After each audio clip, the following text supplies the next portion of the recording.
Commander Zixthor of the Galactic Observation Council floated before the dimensional viewing screen, his 3 yan stalks trembling with what could only be described as existential dread. The sensor array had just registered something impossible.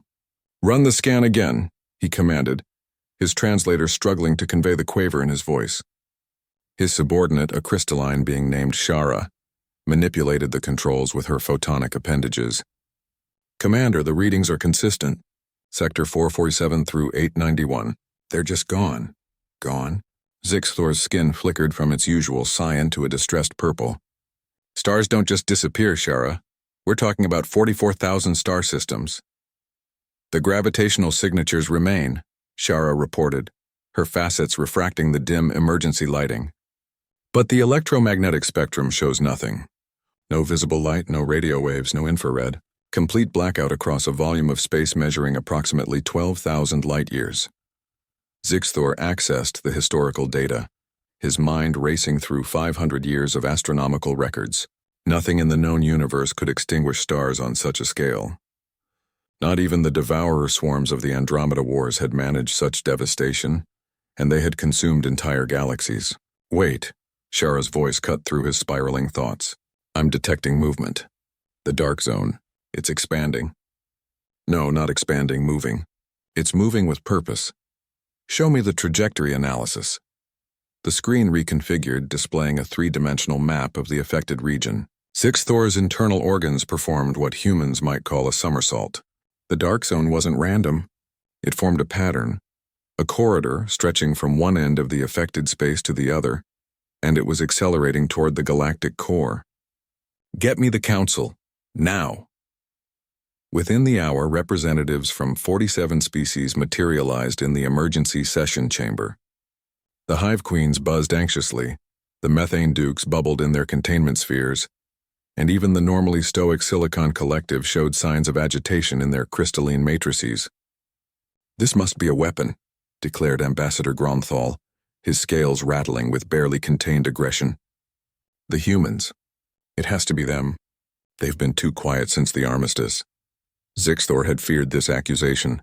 Humanity's reputation in the galaxy was complicated.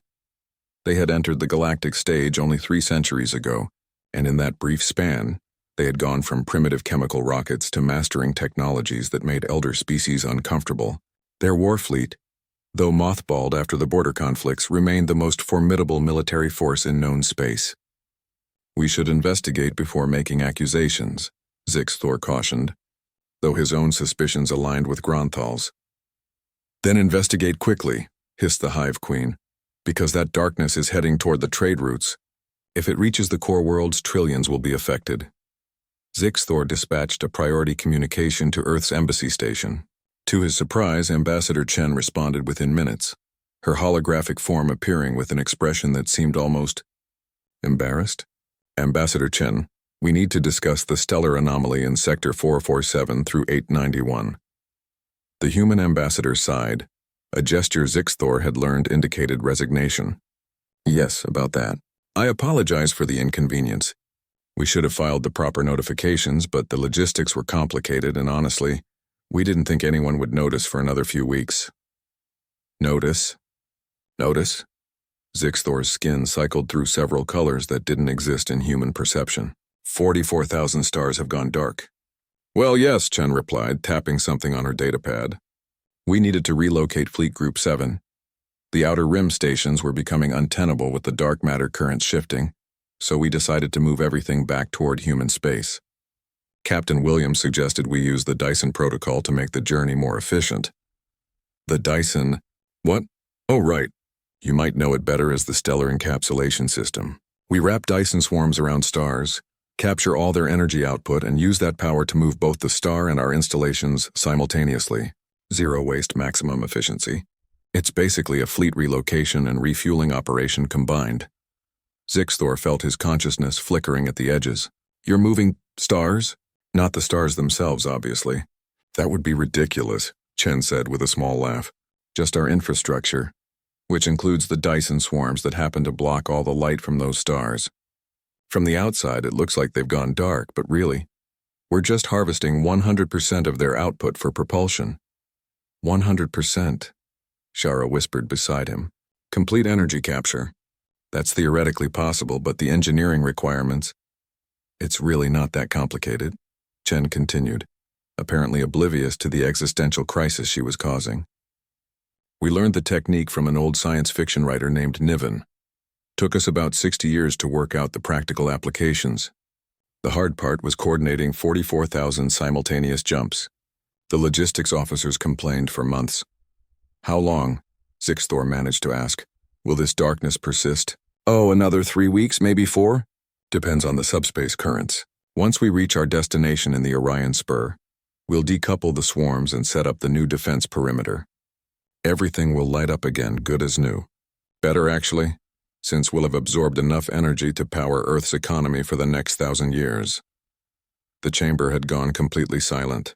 Every species representative stared at the human ambassador with varying expressions of shock, awe, and terror. You're telling us, the Hive Queen spoke slowly, that you've moved 44,000 star systems worth of military infrastructure across 12,000 light-years. As a logistical convenience? Well, when you put it that way, it sounds dramatic, Chen replied. But yes, essentially. Would you like us to reroute around the trade lanes? We can adjust the trajectory, but it'll add 2 weeks to our schedule. Zixthor looked at the assembled council. The implications were staggering.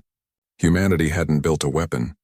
They had simply industrialized stellar engineering to such a degree that moving their entire fleet, and apparently the energy output of 44,000 stars, was considered routine logistics. No rerouting necessary, he said quietly. But perhaps in the future, Ambassador, your people could file the appropriate stellar engineering permits? We have forms for this sort of thing. Absolutely, Commander. I'll make sure Captain Williams fills out the paperwork. Though I should mention, Fleet Group 3 is scheduled for relocation next quarter. That's about 90,000 systems. I'll make sure we submit those forms early. The communication ended, leaving the council in stunned silence. Finally, Gronthal spoke. His aggressive posture deflated entirely. I move that we never ever provoke humanity into an actual war. The motion passed unanimously. As the representatives filed out, Shara approached Zixthor. Commander, what do we do with this information? He watched the dark corridor on the display. This river of captured starlight flowing across the galaxy, powered by a species that had mastered spaceflight only 3 centuries ago. We update our regulations, he said finally. And we thank every deity in the galaxy that humans consider us friends. Outside the chamber, the stars continued to go dark, one by one, as humanity moved its fleet home.